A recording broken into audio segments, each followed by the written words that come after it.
Hello, beautiful homemakers.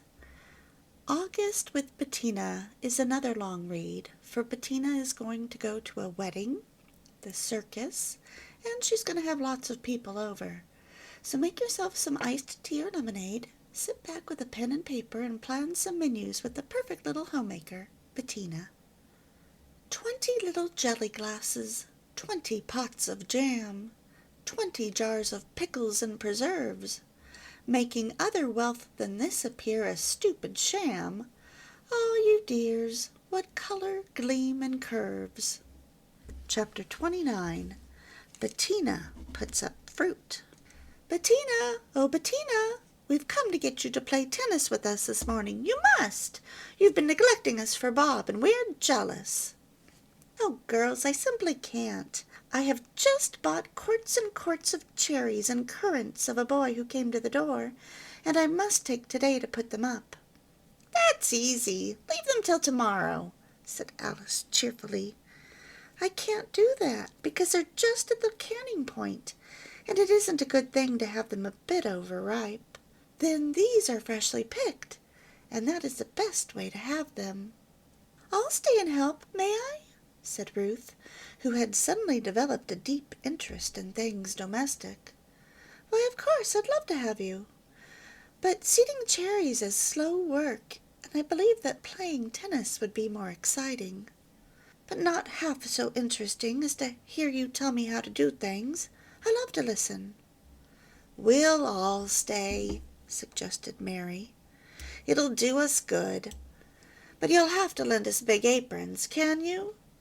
And she looked down at her white middy skirt and shoes. Come on, shouted Elsie. You can lecture as we seed cherries, Bettina. How are you going to put them up? Well, Bob likes plain currant jelly, and plain canned cherries awfully well. I may preserve some cherries with currant juice, too.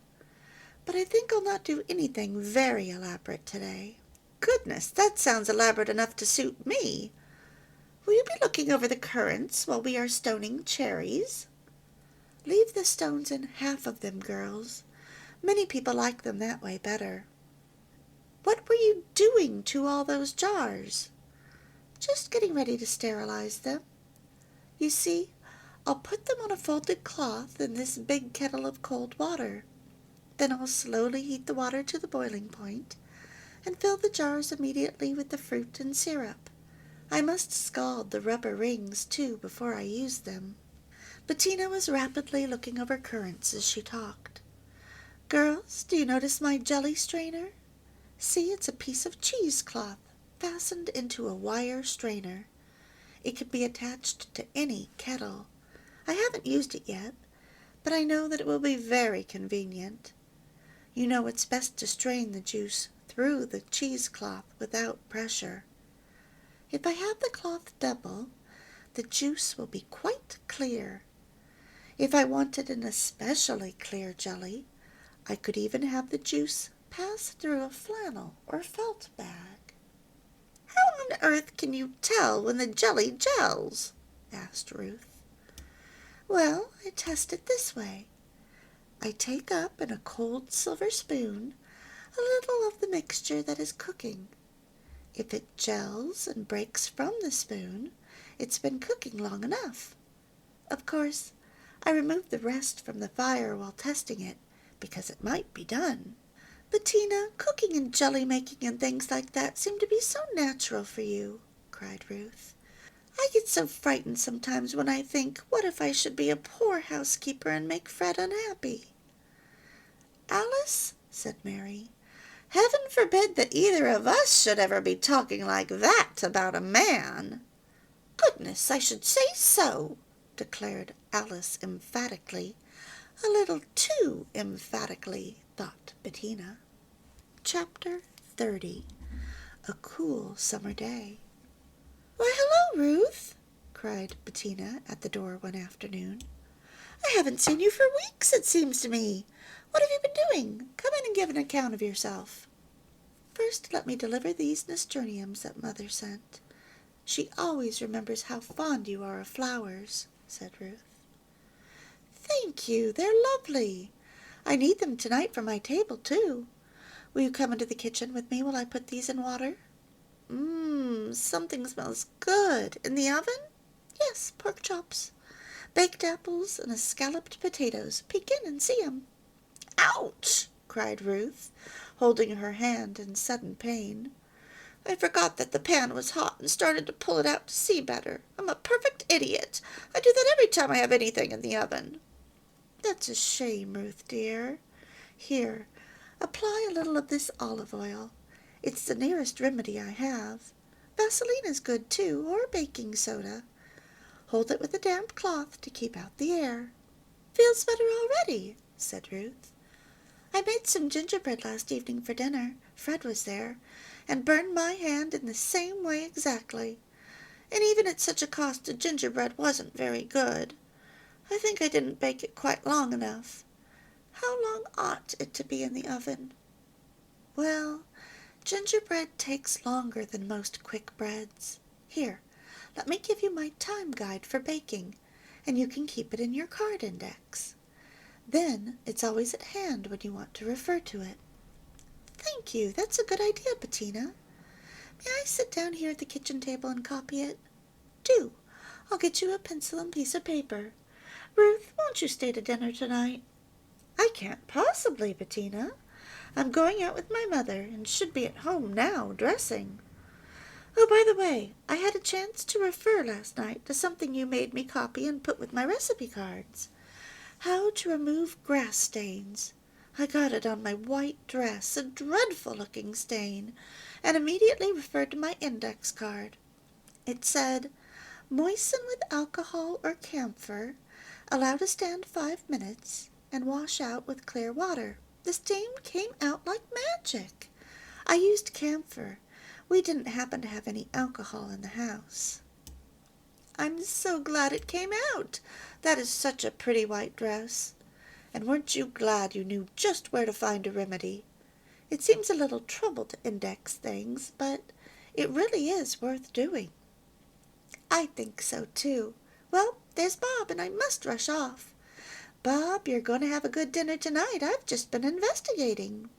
Bob had pork chops, scalloped potatoes, baked apples, bread, butter, fresh pears, and tea. Chapter 31. Bob and Bettina Alone. Why, Bob, look at the front of your Palm Beach suit, exclaimed Bettina, after she had greeted Bob at the door. What in the world have you been doing? Pretty bad, isn't it? Said he ruefully. Frank Dixon brought me home in his car, and he had some sort of engine trouble. We worked on it for a while, but couldn't fix it, so he phoned the garage, and I came home on the streetcar. I must have rubbed up against some grease. Do you suppose my clothes are spoiled? No, said Bettina slowly. Not if I get right at them. Let me see. What is it that takes out auto grease? Oh, I know. Bob, you go and change your clothes right away while I'm cooking the meat for dinner. Then I'll doctor these. What will you do to them? I'll rub them with lard and let it stay on them for about an hour. Then after dinner I'll wash them out in warm water and soap, and then, well, Bob, I believe they'll be all as good as new. I thank you, Mrs. Bettina. When Bob returned and Bettina was putting the dinner on the table, she smiled to herself over a new idea that had popped into her head. Bob, what would you think if I should enter some of my nut bread at the state fair? Well, is that what you've been smiling at all this time? I think it would be fine. If I were judge, you'd get first prize in a minute. Say, strikes me this is a pretty good dinner. It consisted of ham, mashed potatoes, scalloped onions, rolls, butter, Dutch apple cake, and coffee. Chapter 32. Bettina attends a morning wedding. How lovely, Bettina whispered to Bob after the beautiful ceremony had taken place in the rustic grape arbor. How like Cousin Kate this is. But I had no idea that Frances planned to be married out of doors. Did you? She told me that they were hoping for fair weather, but weren't counting on it. and this is a regular golden day, isn't it? What a time to remember. Bob, look at Cousin Kate's flowers. A natural altar without decoration. Poppies, sweet peas, nasturtiums, cosmos. More kinds than I can count. It's a little earlier than they usually have weddings, too. Isn't 9:30 early? Yes, but Frances thought that this would be the prettiest time for it. And you know, they aren't at all conventional. What are you two gossiping about? Shouted big Cousin Charles in Bettina's ear. Don't you see enough of each other at home without avoiding the rest of us at a time like this? Go and kiss the bride and congratulate the groom as soon as you can get to them. Fanny wants to see you particularly, Bettina. Breakfast is to be served on the porch. Don't forget that you two are to be at the bride's table. The wide porch looked very charming. Each table seated four, except the one for the bridal party and near relatives, which was in the center, surrounded by the others. On each table was a basket of pink sweet peas and trailing greenery. Each simple white place card held a flower or two, slipped through two parallel cuts across the corner. Frances was seated at the groom's left, and at her left sat her new brother-in-law, who was the best man. Next to him was the minister's wife, then jolly Cousin Charles, the bride's father, then the groom's mother. At the right of the groom sat Anne, Fanny's sister, who was maid of honor, and next to her sat the clergyman. Then came the bride's mother and the groom's father.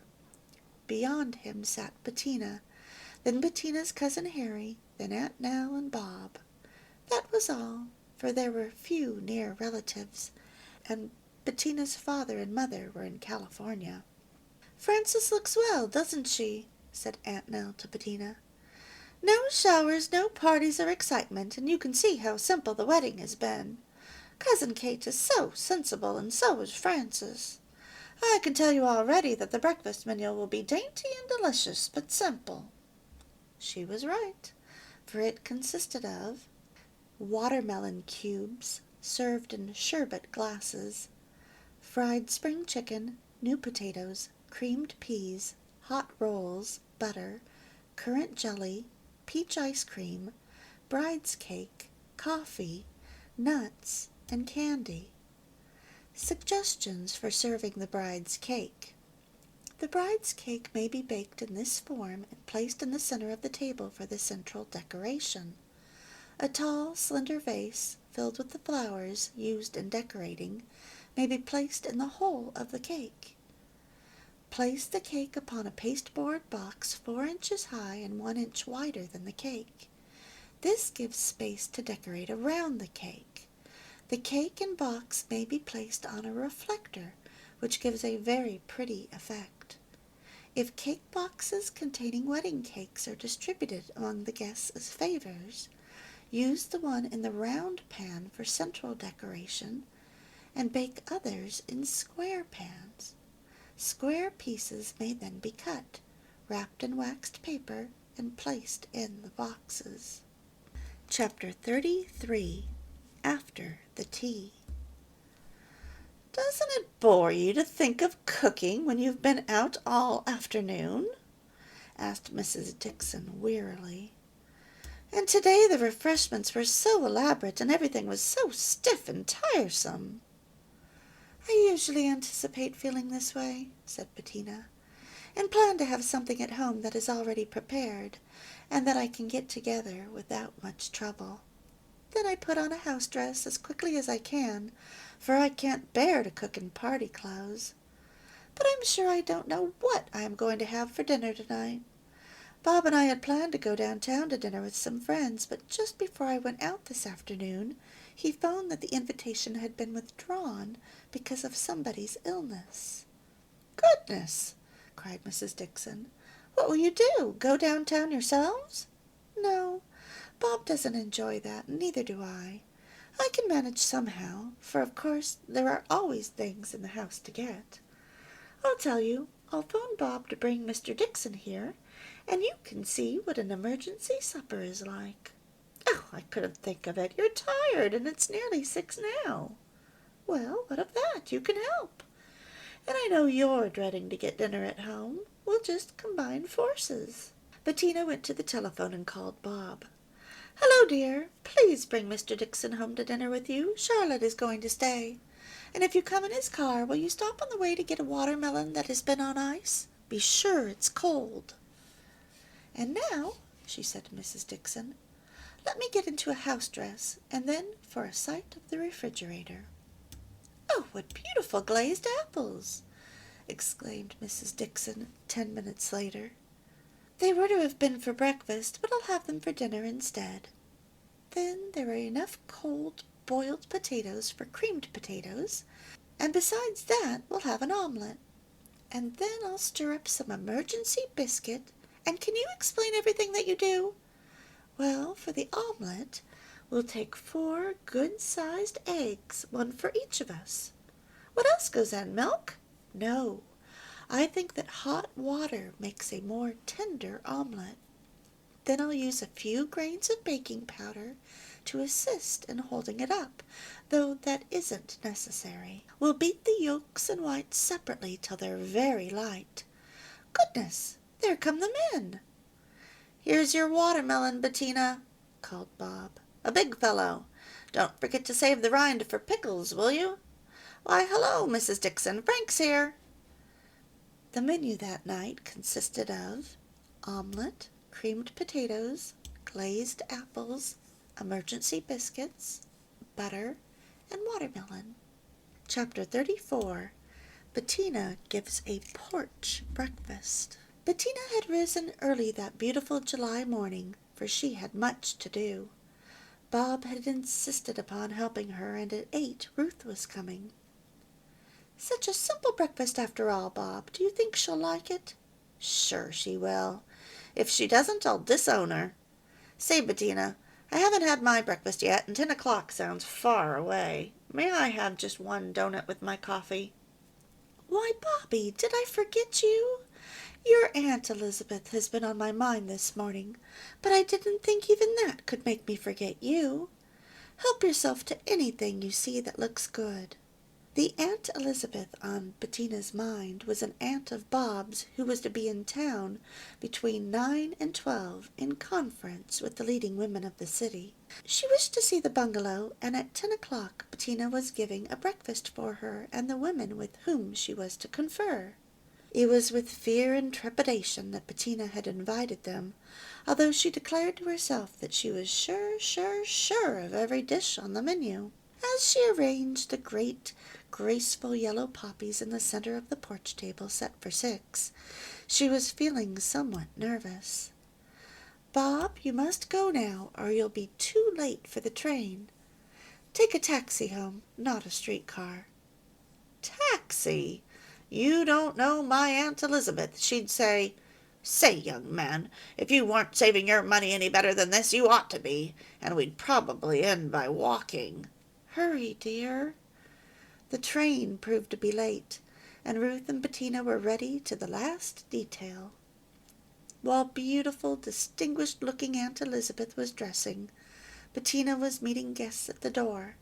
Before she realized it, she had introduced everybody to the guest of honor and was ushering them out to her charming porch table. "Oh, Ruth," she said in the kitchen, "isn't my Aunt Elizabeth lovely? I'll say mine now, not Bob's. I was in such a hurry that I forgot to be frightened." The breakfast consisted of molded cereal on bananas, whipped cream, codfish balls, egg souffle, green peas, Twin Mountain muffins, jelly, donuts, and coffee. Chapter 35. A Piece of News. As Bettina was putting the finishing touches on her porch table, set for dinner, and humming a little song as she tried the effect of some ragged robins in a mist of candy tuft, all in a brass bowl, she heard a murmur of voices at her front door. "I'll tell just Bettina. No one else must know yet. But what if I haven't the courage to tell even her? Perhaps she'll suspect anyhow. Goodness! goodness, Harry, you make me afraid to go in. Is my expression different?" The answer was not audible to Bettina, though she was sure that she heard whispers and a little suppressed laughter. Certainly it had sounded like Alice's voice. What? Could Mr. Harrison be with her? For a moment Bettina stood stock still, feeling like an eavesdropper. Then she let out a gasp of amazement. "Well," was all she said, and sat down to think. When the doorbell rang, she could not at first gain the composure necessary to answer it. "Why, how are you, Alice? I haven't seen you for ages. And Mr. Harrison, do come in. You must stay to dinner, for you're just in time. Bob will be home any minute." "Oh, we couldn't stay," answered Alice. Mr. Harrison and I were walking home from town, and when we came to this house, we couldn't help stopping to say hello." Bettina was conscious of a strained feeling in the air which made her want to giggle or shake Alice. After all, she couldn't help overhearing, and yet she might be mistaken. She found herself saying she scarcely knew what to keep up the conversation. "Do stay. We have a funny little dinner tonight, and I believe you'll like it. Bob had been rather overworked at the office lately, and I tried today to think of some of his favorite dishes for dinner. I wanted to have a jolly little meal to take his mind off his worries. And it would help a lot if he could see you two people. Do stay. Do you care for blueberry tarts, Mr. Harrison? Well, that's to be our dessert." "My, that sounds fine," said Mr. Harrison. "Couldn't we stay after all?" he asked, turning to Alice. "Well, if you really truly want us," said Alice to Bettina. "Why, of course I do. I'm delighted to see you. I think we're fortunate. Mr. Harrison, you're usually so busy that we scarcely dare invite you." "I suppose I ought to be at work today, but I'm taking a little holiday. I couldn't put my mind on business." He was actually blushing, Bettina thought. Suddenly she found Alice's arms around her, and Alice's laughing face hidden on her shoulder. "Don't, Harry. Let me be the one to tell her." And so Bob found them all laughing and talking at once. "Hurrah!" said he when he heard the news. "The best possible idea. Is dinner ready, Bettina? Get out some grape juice and we'll drink to the health and future happiness of Alice and Harry. I'm the man that made this match." Dinner that night consisted of fish a la Bettina, rice cakes, stuffed tomato salad, rolls, butter, iced grape juice, and blueberry tarts. Chapter 36. Bettina entertains her father and mother. "We had no such steak as this in California," declared Bettina's father with satisfaction, as Bob served him a second helping. "But then," said Bettina's mother, "did you find anything in California that you thought equaled anything in your own state? Father never does," said she, laughing. "He seems to enjoy traveling because it makes him feel that his own home is superior to every other place on earth. And it is," she agreed, looking about her happily. "I can say that after a summer spent in California, I'm more than thankful to be back home again. I was afraid that you and Father would be so anxious to open up the house that you wouldn't agree to come here for your first meal." "Of course we are anxious to get home," said Mother. "But after you wrote Father that if he would come here to dinner tonight, you would have a steak cooked just to suit him, he was as eager as a boy to get here." "Well, who wouldn't look forward to it after a summer spent in hotels?" said Father. "And I must say that Bettina's dinner justifies my eagerness. It's exactly right, steak and all." "Now for dessert," said Bob. "This coffee that I've been making in the percolator is all ready, Bettina." For dinner that night they had pan-broiled sirloin steak, mashed potatoes, carrots, head lettuce, Thousand Island dressing, sliced bananas, quick cake, and coffee. And this is how Bettina made her Thousand Island dressing, 6 portions. A half cup of olive oil, juice of half a lemon, juice of half an orange, 1 teaspoon of onion juice, a quarter teaspoon of salt, a quarter teaspoon of paprika, 1 teaspoon of Worcestershire sauce, a quarter teaspoon of mustard, 1 tablespoon of chili sauce, 1 tablespoon of green pepper cut fine, and 1 teaspoon of chopped parsley. Place all the above ingredients in a pint fruit jar, fit a rubber and top tightly on the jar, shake vigorously until well mixed and creamy, and pour overhead lettuce, tomatoes, asparagus, peas, beans, or spinach. Serve as a salad. This is the end of part 1 of the August chapters.